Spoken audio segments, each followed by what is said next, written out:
Hey Clooney Garage fans, welcome back to the channel. Today's video is about the top 5 budget performance mods under $1,000. Let's get there. Duck's guts. Well, welcome back to the channel, and if you've been watching for a while, one of our best episodes is the top 5 performance mods for under $1,000. We covered OTRs, exhausts, tune, tyres and brakes and all the rest of it. Well, upon all you guys' requests, you've asked for another video. So these are 5 net new mods. They're all budget oriented, they're all under $1,000, and hopefully you enjoy this video. Alright, these upgrades will sharpen your driving, make the car feel a hell of a lot more sportier, and even prep it for some track days. And even if you don't want to do all 5 of these mods, you can select the ones you want, and they're all under $1,000. Let's start with mod number 1, a Quickshift Gear Shifter. One of the most noticeable upgrades you can do is a Quickshift Gear Shifter. If you've ever driven with the stock shifter in a VF Commodore, you can know it feel a bit lazy, lots of play, long throws, and not much feedback. A quick shifter reduces the throw by up to 30 to 40% and makes every gear change feel faster and more precise. So whether it's for spirited track use or driving, you can keep the car in its power band, you don't have to worry about misshifts, the big long throws, and honestly for daily driving, it just makes the car feel sportier and more fun. This install is pretty straightforward. You can do it in the garage with your own basic tools, and cost-wise, you're looking around about $500-600 depending on the brand. Combined with a short-weighted shift knob, it feels like a whole new gearbox. Next up, mod number 2, steering wheel upgrade. Now, a lot of people might think that the steering wheel is just for looks, but it makes a massive difference in how you feel connected to the car. A good aftermarket wheel gives you better grip, especially if you go for something like Alcantara or suede. The thicker rim and better ergonomics help with control during spirited track or driving, and visually, it instantly makes your interior feel a lot more like a race car cockpit. Now, some of these steering wheel kits reduce the overall diameter, meaning you've got quicker steering inputs, and that gives you a much sharper response without turning the whole steering rack itself or making it feel like you're driving a bus. Now, for a safety note, if your Commodore does come with an airbag, make sure your replacement either supports it or you use the steering wheel only in a track-only setting. So you can get a steering wheel anywhere from between $300 to $600. You're going to get a Boss kit on top of that. They're about $400 to $500 depending on what you get. And then that way, the whole mod is under $1,000. Third on the list is our race seat and harness setup. Now this is where your Commodore starts to feel like a proper track machine. Now the stock seats are comfy in a VE and VF, but you'll slop around business if you start to corner hard. You'll find yourself bracing with your knee or hanging onto the wheel. That's hopeless. You don't want that. A bucket seat and harness keeps you locked into place, you're not sliding around, and you can actually focus fully on your driving. Now the extra control, not only better for lap times, but gives you a heap more confidence. And safety is another key factor too, because if you're comfortable as a race car driver, you're going to drive better and drive safer. Now the other thing with a race seat is you've got to get the right seat bases and brackets to attach your race seat to your floor.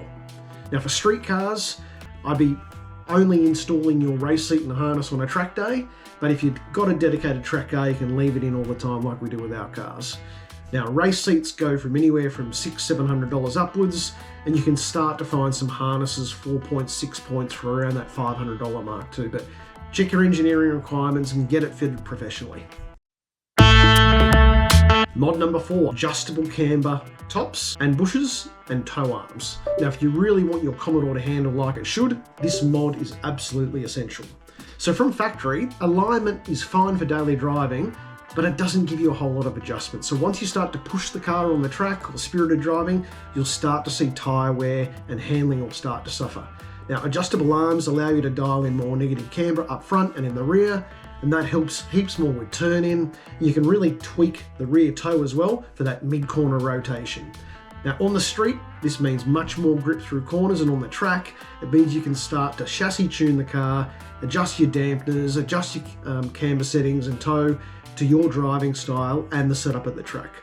This also helps if you're running wider wheels or lowered stance, and it starts to make sure you maximize your tyre surface onto the grip of the track instead of chewing through your inner or outer edges. Now the best part of these mods is that you'll feel it instantly. The car will feel much more planted and predictable, and you'll see that translate into lap times. Now price wise, these adjustable arms and camber tops start from around $480 to $500 individually. And if you get a whole set, you can start to reach out to companies like K-Mac and see what sort of package you can get. But after that, you definitely want to go to a wheel aligner and get a proper wheel alignment. And in our previous episodes, wheel alignments can typically cost anywhere between $80 if you go down to Petters, or if you want someone really professional, they'll charge by the hour and it can be up to $300 to $400. Finally, mod number 5, high temperature brake pads. Now this is a mod that every Commodore should do, particularly if you're doing spirited and track day driving, as well as your higher boiling point brake fluid. Now, the stock pads that you get with a Commodore are okay for daily driving, but once they heat up, they will fade fast and wear fast. Now, whether you're doing spirited driving, canyon driving, or out in the country, or track work, that can be really, really dangerous, and yeah, you don't want that. High temperature pads will start to work better and more consistently at a higher temperature, lap after lap. And you will get brake fade after a while, but nowhere near like just your daily standard brake pads. They're made from materials that resist heat. Instead of the pedal going soft, you'll get a much more predictable bite and repeatability in the pedal. And then this gives you a lot more confidence if you're in a racetrack session and you're starting to brake later into corners and you've got the confidence that the car will stop. So pair them up with good fluid and fresh rotors, as I mentioned, and your braking performance will go to another level. You can start to test those braking markers. Now, we looked at Hawk pads or DS for rotos, anything from around $300 to $400 upwards. And if you couple that with some braided lines and some brake fluid, that's well under the $1,000 limit. So that's our top 5 of net new performance mods for the VF Commodore. Hope you enjoyed that. We've got the quick shifter, the steering, the race seat, the harness, the brake pads, the adjustable camber and arms. Which one would you start with? Send me a comment, give me a like and a subscribe, get a bit of commentary going on this one, because we had a huge amount of interest about our last top 5 mods for the VF Commodore. As I mentioned, nearly 300,000 views and over heaps of comments and heaps of interest. Don't forget to leave me a comment around what other next top 5 mods or other content you want to see on Clooney Garage. And on that note, catch you later.